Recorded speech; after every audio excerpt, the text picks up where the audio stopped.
నమస్కారం. ఇవాల్టి మన టాపిక్ యాక్చువల్లీ నేను మెడికల్ టాపిక్ చేయక చాలా రోజులు అవుతుంది. ఇంకా కొన్ని చేద్దాం అనుకుంటున్నాను. So today I want to speak about nutritional values. అసలు మనకు ఏంటంటే మన అన్నం తిని ఉంటాం కదా, అన్నం రైస్ కానీ గోధుమలు కానీ మిల్లెట్స్ కానీ. ఇప్పుడు ఈ మధ్య కాలంలో మిల్లెట్స్ ఎక్కువ వింటా ఉన్నాం, ప్రాచుర్యంలోకి ఎక్కువ వచ్చింది. అది ఇంతకంటే ముందు పాతకాలంలో తినే వాళ్ళమే కానీ ఈ లాస్ట్ 40-50 ఇయర్స్లో ఏమైందంటే ఎక్కువ రైస్ మీద ఫోకస్ చేసినాం. ఎస్పెషల్లీ మన తెలుగు ప్రజలం ఇంకెక్కువ ఫోకస్డ్గానే ఉన్నాం రైస్ పైనే. Of course versatile through out the world అది ఎక్కువనే వాడుతూ ఉన్నారు. రైస్ కంటే ఎక్కువ ఏది వాడరు when you compare with wheat and millets, right? అయితే మరి ఇవాళ దానికి కొన్ని డీటెయిల్స్ తెలుసుకుందాం. అసలు ఈ డైట్ ఎందుకు అవసరము, ఎట్లాంటి వాళ్ళకి అవసరము, దీనివల్ల లాభాలు ఏంటి అనేటి మనం తెలుసుకోవాలి. ఎందుకంటే మెడికల్ బిల్స్ చాలా ఎక్కువైపోయినాయి ఇవాళ రేపు. వీటిని తగ్గించుకుందాము అంటే we need to know the nutritional values. అంటే అంటే మనం తినే దాంట్లో మన న్యూట్రిషన్ వాల్యూ తెలుసుకుంటే ఇది బాగుంటుంది. కనుక ఇవాళ నేను ఏం చేస్తున్నాను అంటే మిల్లెట్స్, గోధుమలు, అట్లాగే రైస్, ఈ మూడిటికి కొంత కంపారిజన్ చేసి తీసుకొని వచ్చిన. సో చూపిస్తాను చూడండి ప్రజలారా. Just look it down over here, right? ఇక్కడ మనం చూపించేది ఏంటంటే ఇక్కడ కొన్ని న్యూట్రిషనల్ వాల్యూస్, వాటికి కొంత న్యూట్రిషనల్ వాల్యూస్ ఏమున్నాయి, వాటి వల్ల హెల్త్ బెనిఫిట్స్ ఎట్లాంటివి ఉంటాయి, దానివల్ల ఏమేం చేసుకోవచ్చు, ఇట్లాంటివన్నీ నేను మీకు చూపిద్దాం అనుకుంటున్నాను. So let us start it right here, right? ఇప్పుడు మనం ప్రస్తుతానికి ఇక్కడ చూసుకుంటే పెన్ తీసుకుంటాను ప్రజలారా. Let me take this pen. So ఇక్కడ మనం చూసినాం మనం. ఓకే, ఇది మిల్లెట్స్. ఇంకా ఇది సెకండ్ వన్ ఏమో వీట్ అంటే గోధుమలు, థర్డ్ ఏమో రైస్ మన. అయితే ఇక్కడ న్యూట్రిషనల్ వాల్యూస్ కనుక చూస్తే చూడండి, క్యాలరీస్ మిల్లెట్స్కి ఎంత 340 ఉంది, అవునా? అట్లాగే మనం ఇప్పుడు హోల్ వీట్ కనుక చూస్తే ఇది కూడా ఆల్మోస్ట్ 340నే ఉంది. రైస్ చూస్తే కూడా 365. సో పెద్ద డిఫరెన్స్ ఏం లేదు. మరి అట్లాంటప్పుడు అయినా కూడా మనం మిల్లెట్స్ని ఎక్కువ ఎందుకు ఫోకస్ చేపిస్తూ ఉన్నారు, ప్రజలందరూ ఎందుకు ఇది మాట్లాడుతూ ఉన్నారంటే ఒకటి అమౌంట్ ఆఫ్ క్యాలరీసే కాదు, అమౌంట్ ఆఫ్ క్యాలరీస్ ఎట్లా వస్తున్నాయి, ఎట్లా తీసుకుంటున్నాం అనేది కూడా చాలా ఇంపార్టెంట్ అనమాట. దానికోసం ఇవాళ ఇది మాట్లాడబోతున్నాను. సో చూడండి ప్రజలారా, ఇక్కడ మనకి ఏం కనిపిస్తుందంటే 340 క్యాలరీస్, ఇవన్నిటికీ కూడా ఆల్మోస్ట్ 340 ఇంకో 365 సేమ్ ఉన్నాయి కదా. ప్రోటీన్ దగ్గరికి చూస్తే చూడండి, ప్రోటీన్ దగ్గర చూస్తే ఇది మిల్లెట్స్లో ఒక 7.3 నుంచి 14.5 అంటే 15 గ్రామ్స్, 7 నుంచి 15 గ్రామ్స్ మధ్యలో ఉంది. యావరేజ్గా మనం వేసుకుంటే 10 గ్రాములు ఉంది. మరి గోధుమలలో ఎంత ఉంది అంటే 13 గ్రాములు ఉంది. సో గోధుమలు కొంత ప్రోటీన్లో ఎక్కువ. రైస్లో ఎంత ఉంది అంటే 7.1, రైట్? సో రైస్ కంటే మిల్లెట్స్ ఎక్కువ, మిల్లెట్స్ కంటే కూడా గోధుమలలో ఇంకెక్కువ. కానీ అన్ని గోధుమలు అని కాదు, మిల్లెట్స్లో కూడా రకరకాలు ఉంటాయి కదా. కొన్ని రకాల 15 ఉంది. ఇంకా అది డీటెయిల్స్ మనం ఇప్పుడు వెళ్తే కొంచెం కష్టమవుతుంది కాబట్టి దీన్ని వెళ్ళట్లేదు. నెక్స్ట్ ఫైబర్ కనుక చూస్తే ఫైబర్ మనకు ఇది 7 గ్రామ్స్ ఉంటుంది మిల్లెట్స్లో. ఇది గోధుమలలో 12 గ్రామ్స్ ఉంటే రైస్లో మాత్రం చాలా తక్కువ ఉంటుంది. ఇది చాలా ఇంపార్టెంట్ ఫ్యాక్టర్. ఎందుకు ఇది ఇంపార్టెంట్ ఫ్యాక్టర్ అంటే ఎప్పుడైతే ఫైబర్ తక్కువ ఉంటుందో అబ్జార్ప్షన్ ఎక్కువ ఉంటుంది. At the same time constipation కూడా ఎక్కువ ఉంటుంది. కాన్స్టిపేషన్ అంటే ఏంటంటే మలబద్ధకం అంటుంటాం కదా, మలబద్ధకం కొంత ఎక్కువగా ఉంటుంది అనమాట. అయన్ చూద్దాం. అయన్ అనేది ఎందుకు అంటే ఈ అయన్ అనేది మనకు బ్లడ్కి చాలా పనిచేస్తుంది. వితౌట్ అయన్ లో డెఫిషియన్సీ, అంటే అయన్ డెఫిషియన్సీ ఉంటే లో బ్లడ్ కౌంట్ ఉంటుంది అనమాట, హిమోగ్లోబిన్ తక్కువ ఉంటుంది, రైట్? రక్తహీనతకి మొదటి కారణం ఏంటంటే అయన్ డెఫిషియన్సీ. అయన్ కనుక మంచిగా ఉంటే కొంత మంచిగా ఉంటుంది అనమాట. సో ఇది కనుక చూస్తే మిల్లెట్స్లో మనం ఒక 4 గ్రామ్స్ వేసుకోవచ్చు. బిట్వీన్ 3 and 8 ఉంది, కానీ అప్రాక్సిమేట్గా మనం యావరేజ్గా వేసుకుంటే 4 వేసుకోవచ్చు అయన్. అట్లాగే మనము వీటిలో కనుక చూస్తే వీటిలో 3.6 ఉంది, కానీ మిల్లెట్స్లో ఇది చాలా ఎక్కువ. కొన్ని టైప్స్ ఆఫ్ మిల్లెట్స్లో 8 మిల్లీగ్రామ్స్ కూడా ఉంటుంది. ఆ డీటెయిల్స్ మనం తర్వాత ఎప్పుడైనా చూసుకుందాము, కానీ చూడండి ఇటైతే, రైట్? సో ఇంకొకటి ఏంటంటే రైస్లో కనుక చూస్తే ఇది 0.8 అంటే చాలా తక్కువ. ఓకే, దీన్ని 45 అంటే మనకు కొంత ఐరన్ని యాడ్ చేసే ఉంటుంది, లేకుంటే చాలా తక్కువ అయిపోతుంది. మెగ్నీషియం అనేది మిల్లెట్స్లో 115 గ్రాములు ఉంటే గోధుమలలో 138 ఉంది. తర్వాత రైస్లో 12 గ్రామ్స్ ఉంది. మెగ్నీషియం అనేది ఆల్మోస్ట్ ఒక 300 అంటే కెమికల్ రియాక్షన్స్కి అవసరం పడుతుంది. ఇది చాలా క్యాటలిస్ట్ లాగా పనిచేస్తుంది. క్యాటలిస్ట్ అంటే ఏంటంటే ఒక యాక్టివిటీని ఫాస్ట్గా చేసేదాన్ని క్యాటలిస్ట్ అంటుంటాం. So this plays like magnesium plays a bigger role in అంటే క్యాటలిస్ట్ లాగా పనిచేయడంలో మెగ్నీషియం చాలా మంచిగా ముందుకుంటుంది. అది చాలా అవసరం అనమాట. చాలా వాటికి అది బాగా ఉపయోగపడుతుంది. మనకు మిల్లెట్స్లో అది ఓకే ఉంది ఒక 180, ఇంకా మన గోధుమలలో 130 ఉంది, కానీ రైస్లో మాత్రం 12 చాలా తక్కువ ఉంది. అంటే ఏమన్నట్టు ఈ అమౌంట్ ఆఫ్ క్యాటలిస్ట్ మెకానిజమ్స్ కొంత తక్కువగా ఉంటుంది ఏంది రైస్లో గ్లైసిమిక్ ఇండెక్స్ ఎక్కువ, అంటే షుగర్ ఎక్కువ ఉంటుంది, ఫైబర్ తక్కువ ఉంటుంది, ఐరన్ తక్కువ ఉంటుంది, మెగ్నీషియం తక్కువ ఉంటుంది. కనుక ఇదంతా ఏమైతుంటుంది అంటే మనల్ని వెయిట్ పెంచడానికి రైస్ చాలా పెద్ద ఆయుధం అన్నమాట. ఇక అసలు మనల్ని అందరినీ ఒబేస్ చేయడానికి రైస్ ద నంబర్ 1 రీజన్. ప్రజలారా చూడండి, రైస్ అనేది నంబర్ 1 రీజన్. మనం సరే కొంతమంది తక్కువ తింటాం, ఎక్కువ తింటాం, కానీ యావరేజ్గా తినే వాళ్ళందరినీ చూస్తుంటే రైస్ వల్ల ప్రాబ్లమ్స్ ఎక్కువ. అది చెప్పడానికి ఇక్కడ నేను టాపిక్ చేస్తున్నాను. నెక్స్ట్ మనం చూస్తే కొంచెం కిందకి వెళ్తాను చూడండి ప్రజలారా, లుక్ డౌన్. ఇది కార్బోహైడ్రేట్స్లో మనము మిల్లెట్స్లో 66 గ్రామ్స్ చూసింది కదా, 66 గ్రామ్సే ఉంది ఇక్కడ.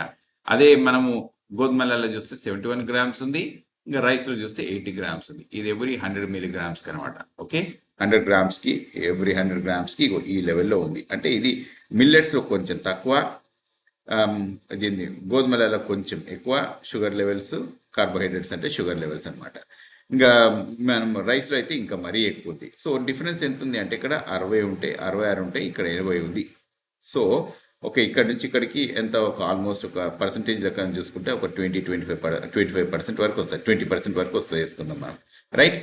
తర్వాత ఫ్యాట్స్ మిల్లెట్స్లో కొంత యావరేజ్గా 2.5 ఉంటుంది, హోల్ వీట్లో కూడా 2.5 ఉంటుంది, కానీ రైస్లో మాత్రం ఫ్యాట్ చాలా తక్కువ. కానీ ఇది ఇచ్చే ఫ్యాటు ఇంకో రకంగా ఉంటుంది. ఏమైతుంటుంది అంటే ఈ కొలెస్ట్రాల్ పెరగడానికి ఇది రైస్ అనేది పెద్ద ఆయుధం అనమాట. ఎందుకు రైస్ అనేది ఆయుధం అంటున్నాను అంటే, మళ్ళీ ఒకసారి ఎప్పుడైతే ఒక డైజెషన్ అవుతుందో, కార్బోహైడ్రేట్ డైజెషన్ అవుతుందో బాడీ అబ్జార్బ్ చేసుకుంటుంది. ఈ అబ్జార్బ్ చేసుకున్నది లెట్సే 100 క్యాలరీస్, మనం ఒక నిమిషం చూపిస్తాను చూడండి ప్రజలారా. లెట్సే మనం ఒక 100 గ్రామ్స్ ఆఫ్ రైస్ తిన్నాం అనుకుందాం. ఇది ఒక 400 గ్రామ్స్ ఆఫ్ కిలో క్యాలరీస్ ఇస్తుంది, 400 కిలో క్యాలరీస్ ఇస్తుంది. ఇప్పుడు మనం లెట్సే మనం బర్న్ అవుట్ చేసి ఇలా 200 క్యాలరీసే బర్న్ చేసినాం అనుకుందాం. మరి ఇంకో 200 ఉండాలి కదా, అవి ఎక్కడికి వెళ్తుంది అంటే ఫ్యాట్ లాగా డిపాజిట్ అవుతుంది. ఇప్పుడు మన నడుము చుట్టూ ఎక్కువ ఫ్యాట్ ఉండేది just because of this excess carbohydrate which is deposited. ఎట్లా అంటే ఇగో ఈ ఫ్యాటీ డిపాజిషన్స్ ఎక్కడెక్కడ ఉంటాయో మనకు బాడీలో, ఎస్పెషల్లీ నడుము దగ్గర ఉంటుంది కదా, అదంతా అక్కడి నుంచి వచ్చింది అనమాట. అయితే ఇది ఓవర్ పీరియడ్ ఆఫ్ టైం ఏమేమి చేస్తూ ఉంటుంది అంటే ఇట్లా ఎక్కువ రైస్ తినడం వల్ల ఈ కొలెస్ట్రాల్ కూడా పెరిగిపోతూ ఉంటుంది. కానీ యాజ్ ఇట్ ఈస్గా ఫ్యాట్ తక్కువ ఉన్నా కూడా ఈ అబ్జార్ప్షన్లో పెరుగుతుంది. సో అంటే ఏమన్నట్టు రైస్ మనల్ని వెయిట్ పెంచుతుంది, ప్రోటీన్ తక్కువ, ఫైబర్ తక్కువ, ఐరన్ తక్కువ, మెగ్నీషియం తక్కువ, మనల్ని బాగా ఫ్యాటీగా చేస్తుంది. దీనికి చాలా ప్రాబ్లమ్స్ ఉంటాయి. తర్వాత ఇదొక్కసారి చూడండి, గ్లైసిమిక్ ఇండెక్స్ అంటే అబ్జార్ప్షన్ కెపాసిటీ అనమాట. అంటే ఎట్లా ఉంటుందంటే మనం ఒక 100 గ్రామ్స్ ఆఫ్ రైస్ తీసుకుంటే గ్లైసిమిక్ ఇండెక్స్ కనుక మనం చూస్తే లెట్సే ఇప్పుడు మిల్లెట్స్ 52 ఉంది, మిల్లెట్స్ 50 వేసుకుందాం రైట్. మిల్లెట్స్ 50 వేసుకుంటే ఏంటంటే ఆ అబ్జార్ప్షన్ మొత్తం ఎట్ ఏ టైం లోపలికి బాడీకి ఎంటర్ కాదు, ఒక 50 క్యాలరీస్ మట్టుకే సరిపోతుంది, అంటే 50 లెవెల్ ఇండెక్స్ మట్టుకే సరిపోతుంది. అదే కనుక మనం వీటిని చూసుకుంటే అది 60 వరకు వెళ్తుంది. కానీ కొన్నిసార్లు ఏంటంటే వీటిలో 2 రకాలు ఉంటుంది, అంటే గోధుమలలో 2 రకాలు ఉంటుంది. ఇట్లా మన ఫైబర్తో ఉండే గోధుమలు, కేవలం వైట్ గోధుమలు, అంటే వైట్ అంటే బాగా పిండి పట్టిన తర్వాత వైట్ అవుతుంది కదా, అట్లాంటి గోధుమలు అనమాట. అట్లాంటి గోధుమలలో గ్లైసిమిక్ ఇండెక్స్ ఎక్కువ ఉంటుంది, ఫైబర్ తక్కువ ఉంటుంది, రైట్. అదే పూర్తిగా అంటే ఇప్పుడు గోధుమలు కొంత పిండి అట్లా ఉనక ఉంటుంది చూసినా, అట్లాంటి దాంతో అయితేనేమో గ్లైసిమిక్ ఇండెక్స్ దాంది కూడా మంచిగానే ఉంటుంది, దాంతో ఫైబర్ కూడా ఎక్కువ ఉంటుంది అనమాట. సో ఇదొకటి. ఇంకా తర్వాత రైస్లో కనుక చూస్తే గ్లైసిమిక్ ఇండెక్స్ 89 ఇక్కడ చూస్తున్నారు ప్రజలారా, దిస్ ఈజ్ వే హై. దీనివల్ల డయాబెటీస్ తయారవుతుంది, దీనివల్ల ఒబేసిటీ తయారవుతుంది, దీనివల్ల మనకు కొలెస్ట్రాల్ పెరుగుతుంది, దీనివల్ల మనకు చాలా ప్రాబ్లమ్స్ వస్తూనే ఉంటాయి. ఏదైనా సరే మన వెయిట్ తోటే ఎక్కువ డిపెండ్ అయి ఉంటుంది, రైట్. అది ఇంకా గ్లైసిమిక్ ఇండెక్స్ ఏది ఎక్కువ ఉంటే అట్లాంటి ఫుడ్స్ మనం తక్కువ చేయాలి, అదొకటి గుర్తుపెట్టుకోండి. గ్లైసిమిక్ ఇండెక్స్ ఎక్కువ ఉంటే మనం దాన్ని తక్కువ చేయాలి, ఎందుకంటే this will cause sugar levels to go very high. అట్లా చేస్తాను అనమాట, రైట్. తర్వాత ఇంకొంచెం కిందికి వచ్చి చూపిస్తాను. అయితే న్యూట్రిషనల్ బెనిఫిట్స్ ఇక్కడ కనుక చూస్తే మిల్లెట్స్లో గ్లూటిన్ అనే ప్రోటీన్ అని ఉంటుంది అనమాట. గ్లూటిన్ అనే ప్రోటీన్ ఉండదు కాబట్టి ఇది ఏం చేస్తుందంటే కొంత సీలియాక్ పేషెంట్స్కి మంచిగా ఉంటుంది, హై ఫైబర్ కాబట్టి డైజెషన్ ఇవన్నిటికి కూడా చాలా ఉపయోగపడుతుంది. అదే కనుక మనం గోధుమలలో చూస్తే గ్లూటిన్ ఉంటుంది. ఇది గ్లూటిన్ ఏంటంటే కొంతమందికి గ్లూటిన్ పడదు. వాళ్ళకి డయేరియా పెడుతుంది. కొన్ని సిలియాక్ డిసీజ్ అని అంటారు వాటిని. ఇంకా కొన్ని ఇంటెస్టైన్ రిలేటెడ్ ప్రాబ్లమ్స్ వస్తూ ఉంటాయి. ఇది 10% మంది జనాలకు ఉండొచ్చు అనమాట. సో అందుకని సీలియాక్ డిసీజ్కి కానీ గ్లూటిన్ సెన్సిటివ్ ఉన్న వాళ్ళకి కానీ గోధుమలు మంచివి కావు. రైస్కి మాత్రం ఆ ప్రాబ్లం లేదు. Rice is very free and anybody can eat it, right? కాకపోతే ఫైబర్ తక్కువ. డయాబెటీస్ దగ్గరికి వచ్చేస్తే డయాబెటీస్ ఇప్పుడు మనము తీసుకునే మిల్లెట్స్ వల్ల ఆల్మోస్ట్ ఒక 20% తగ్గుతుంది. మనం యావరేజ్గా చూసుకుంటుంటే ఒక 20% తగ్గుతుంది. మంచిగా తగ్గించుకోవచ్చు ఈజీగా. అయితే ఏంటంటే ఏదైనా ఎంత తింటాం అనే దాని మీదకి ఇంకొక క్వశ్చన్ ఉంటుంది. మనం 4 రోజులు అలవాటు అయిపోయిన తర్వాత మిల్లెట్స్ మనం తిందాం అనుకున్నాం, దానికి ఎక్కువ అలవాటు అయిపోయినాక ఇంకొంచెం ఎక్కువ తిన్నాం అనుకో, అప్పుడు ఏమవుతుంది? అప్పుడు కూడా వెయిట్ పెరుగుతుంది. సో అంటే నేనేం చెప్పాలనుకుంటున్నా అంటే మనం 4 రోజులు ఫస్ట్ ఎట్లాంటి డైట్ తీసుకుంటామో దానివల్ల తేడా వస్తుంది. కానీ ఆ తర్వాత మనం ఎంత తింటున్నామో అది కూడా చాలా పెద్ద తేడా తెస్తుంది. మనం 100 గ్రాముల మట్టుకి ఒక మిల్లెట్స్ తిని ఇంకో 100 గ్రాముల మట్టుకు అది కూడా తిన్నాం అనుకో సేమ్ అవుతుంది. కానీ ఫాస్ట్గా పెరగకపోయినా కొంత స్లోగా అయినా పెరుగుతూ ఉంటుంది. కాబట్టి దానివల్ల కూడా ప్రాబ్లమ్స్ వస్తాయి. దాన్ని కూడా మనం ఎక్కువ తిన్నాం అనుకోండి, ఇప్పుడు 100 గ్రాములు కాకుండా 200 గ్రాములు తింటే అప్పుడు ఆల్మోస్ట్ ఇంకా ఎక్కువ అవుతున్నట్టు కదా. సో అంటే మనం తినే అమౌంట్ కూడా matters a lot apart from the diet. అంటే మనం ఏం తింటున్నామోతో పాటు ఎంత తింటున్నాం అనేది కూడా చాలా ఇంపార్టెంట్ క్వశ్చన్, రైట్? తర్వాత మీకు ఇంకా కొంత చూపిస్తాను. ఇటు గ్లైసెమిక్ ఇండెక్స్ ఏమో మిల్లెట్స్ది ఒక 50 వేసుకుంటే, ఇది గోధుమలది ఒక 45 నుంచి 60 వరకు ఉంటే, రైస్ది మాత్రం 89, చాలా ఎక్కువ. కనుక ఇది రైస్ తినే వాళ్ళకు డయాబెటీస్ అనేది చాలా దగ్గర ఫ్రెండ్ అవుతుంది. తర్వాత ఎనీమియా, నేను మీకు ఆల్రెడీ చెప్పినాను కదా ప్రజలారా, ఐరన్ ఎక్కువ ఉంటే ఎనీమియా అనేది తక్కువ ఉంటుంది. సో ఐరన్ లెవెల్స్ ఏం చేస్తాయంటే హిమోగ్లోబిన్ పెంచుతాయి, రక్తాన్ని పెంచుతాయి. అది ఇంకా అట్లాగే ఇంకొకటి ఏంటంటే మనము ఇటు చూద్దాం, ఫైబర్ని చూద్దాం. గోధుమల వైపు ఫైబర్ని చూస్తే హై ఫైబర్ ఏం చేస్తుంది అంటే కొలెస్ట్రాల్ తగ్గిస్తుంది. మెగ్నీషియం కూడా కొలెస్ట్రాల్ తగ్గిస్తుంది. Same thing which happens with మిల్లెట్స్లో కూడా హై ఫైబరు మెగ్నీషియం ఉంటాయి కాబట్టి ఇవి కొంత కొలెస్ట్రాల్ తగ్గిస్తాయి. యాంటీ ఆక్సిడెంట్స్ పాలిఫినాల్స్ అని అంటారు, ఇది కొంచెం ఎక్కువ ఉంటుంది అనమాట మిల్లెట్స్లో. అదే కనుక మనము ఇటు రైస్ని చూస్తే ఇదంతా ఎక్కువ ఉండదు. దీంట్లో ఎట్లా అంటే మీకు ఐబిఎస్ సిమ్టమ్స్ అంటే ఇరిటబుల్ బోవెల్ సిండ్రోమ్ అని ఉంటుంది అనమాట. ఇరిటబుల్ బోవెల్ సిండ్రోమ్కి ఇది చాలా మంచిగా పనిచేస్తుంది. కానీ at the same time we have to see how much we are eating, ఎంత తింటామో అదొకటి ఉంటుంది. ఇంకా మనకు వెయిట్ లాస్ కోసం అని చెప్పి కరెక్ట్గా చెప్పాలంటే మిల్లెట్స్ మంచిగా పనిచేస్తుంది, కానీ రైస్ మాత్రం పనిచేయదు. ఇది ఎక్కువ తినేస్తే ఎక్కువ లావ్ అయిపోతాం, ప్లస్ మనకు మలబద్ధకం కూడా ఎక్కువ తయారవుతుంది. సో ఇది ఒకటి. తర్వాత ప్రజలారా ఓవరాల్గా ఇంకొకటి ఏంటంటే మన మిల్లెట్స్లో మొత్తం లాభమే ఉంటుందా, నష్టమే ఉంటుందా అంటే లేదు. పోల్ మిల్లెట్స్ అని ఒకటి ఉంటుంది. ఈ పోల్ మిల్లెట్స్ ఏం చేస్తారంటే థైరాయిడ్ని తగ్గిస్తుంది. అనమాట. తగ్గిస్తుంది కాబట్టి దీనికి ఏం చేస్తారంటే కొంత థైరాయిడ్ మందులు దీనికి యూస్ చేస్తూ ఉంటారు. లేకుంటే థైరాయిడ్ ఏంది మన అయోడిన్ ఉండే ఉప్పును వాడుతుంది కదా, ఉప్పులో అయోడిన్ ఉండేది వాడుకుంటే సరిపోతుంది, రైట్? కానీ గోధుమలతో ఏమైతుందంటే గ్లూటిన్ ప్రాబ్లమ్స్ వల్ల ఆటో ఇమ్యూన్ కండిషన్స్ ఎక్కువ వస్తూ ఉంటాయి, రైట్? ఆటో ఇమ్యూన్ అంటే మన బాడీ మనతోటే ఫైట్ చేయడం, అది ఎక్కువ జరుగుతూ ఉంటుంది. సో ఇవి ఉంటాయి. ఇవన్నిటికంటే ఇంకొకటి ఏంటంటే మన కల్నరీ యూజెస్. అసలు మనం దేనికి యూజ్ చేయొచ్చు అంటే మీకు ఒకటే గుర్తుపెట్టుకోండి ప్రజలారా, ఇప్పుడు మనకు మిల్లెట్స్లో చాలా రకాలు ఉంటాయి. ఇందులో కొన్ని రకాలు ఒక పిండిలాగా చేసుకోవచ్చు, కొన్ని పదార్థాలు రైస్ లాగా చేసుకోవచ్చు, కొన్నిటితోటి స్వీట్ లాగా చేసుకోవచ్చు, ఇట్లా ఎట్లా కావాలంటే అట్లా చేసుకోవచ్చు.